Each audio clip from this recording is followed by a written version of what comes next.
Fala pessoal, hoje eu estou aqui com o maior e mais bem-sucedido investidor pessoa física da Bolsa Brasileira, o Luiz Barsi. Eu sou João Sandrini, eu sou head da área de MBAs do Grupo Primo e a gente vai conversar aqui sobre o assunto preferido do Barsi, que são as empresas da Bolsa. O Barsi conta no livro que na casa dele ele adorava esse assunto, mesmo em almoços de família, nas viagens de férias ele gostava de falar de empresas.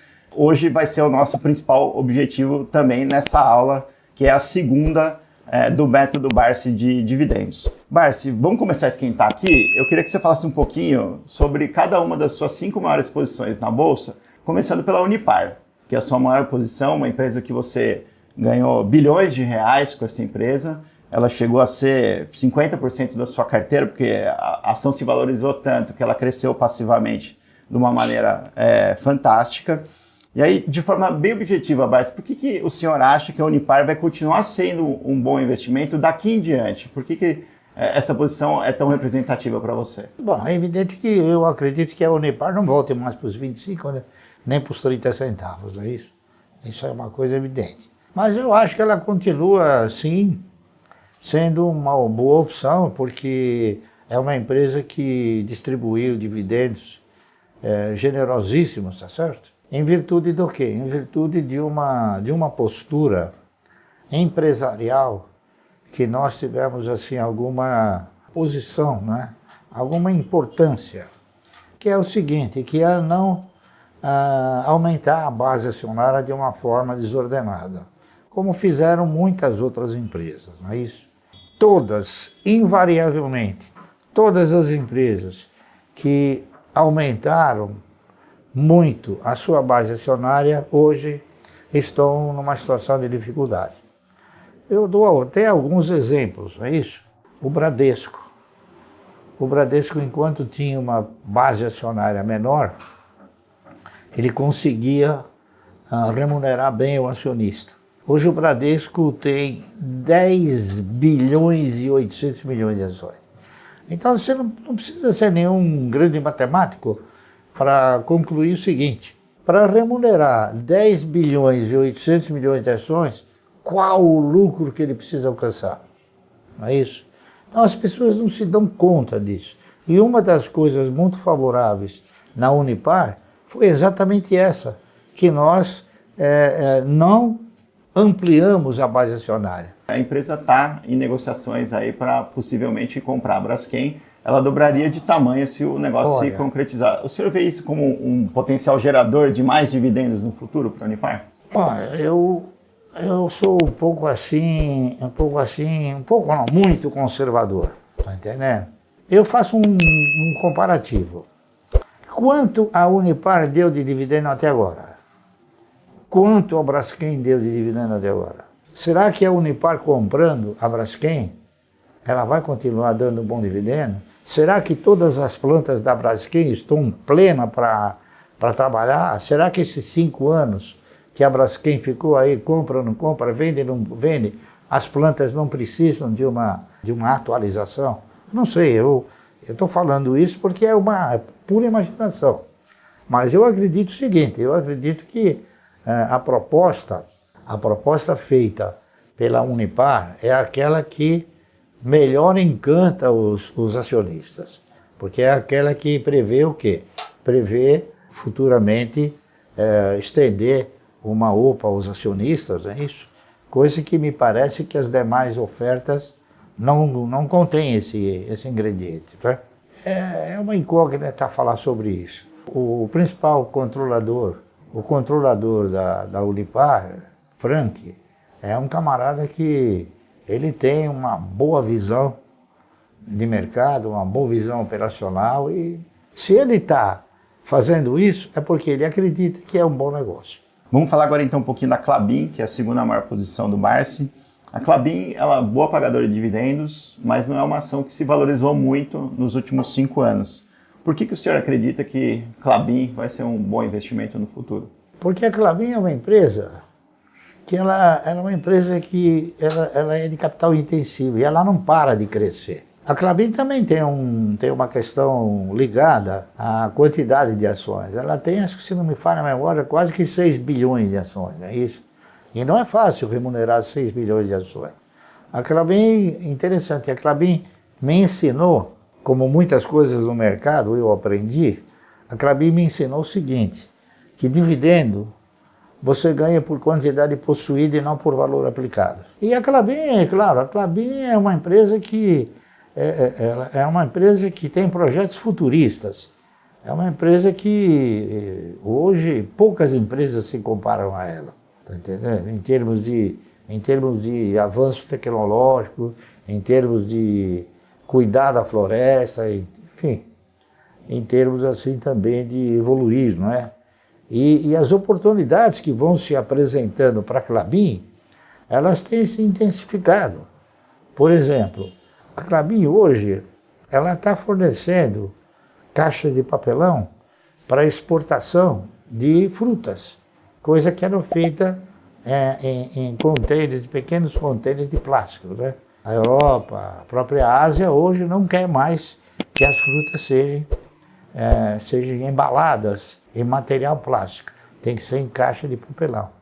Então, é um mercado que cresceu bastante para ela. E com isso, eu acredito que ela também, na razão direta que ela tem novas oportunidades de mercado, então ela cresce para suprir essa nova expectativa. Vamos falar um pouquinho agora da terceira maior posição, que é a AES, né? Essa empresa, ela não é uma pagadora de dividendos muito regular. Não, ela é uma boa pagadora de dividendos, tanto é fato que é a única empresa no mercado que já pagou 110% do lucro. Você sabia? No passado.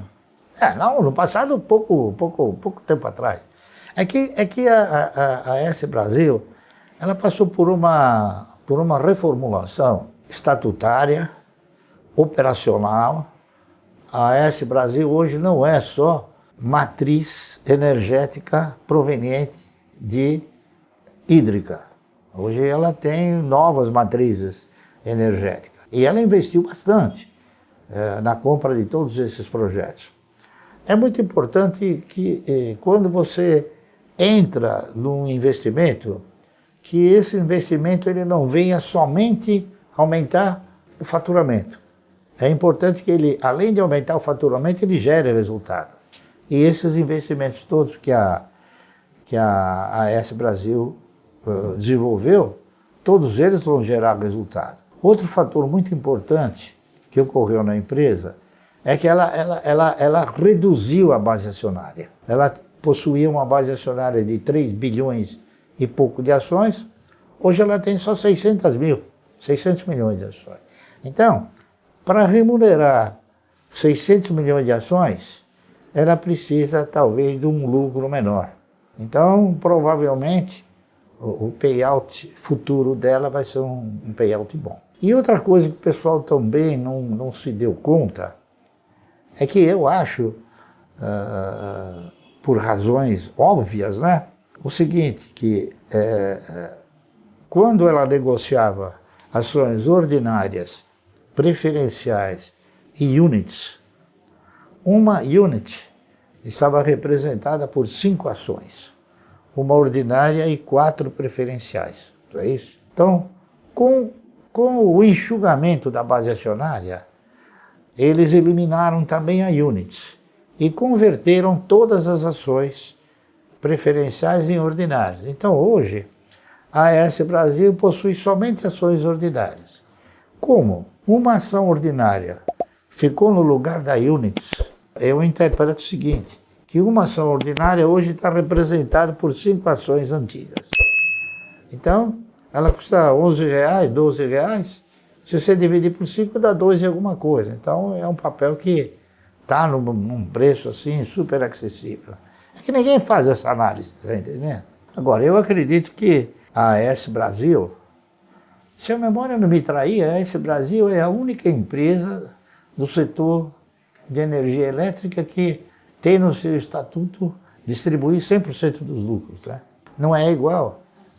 50, mas ela distribui quase que 100%, né? A prática... A prática é essa. E agora, a sua quarta maior posição é a Cosan, Márcio. Também não é uma, que nos últimos 5 anos, também não é uma grande pagadora de dividendos. E é uma empresa que, às vezes, ela prefere comprar outras empresas com o caixa que ela gera do que pagar dividendos. Por que a Cosan, o senhor acredita Não, a tanto? Cosan é o seguinte, a Cosan ela é uma empresa que, no passado, a gente comprou e acabou tendo um yield projetivo excelente.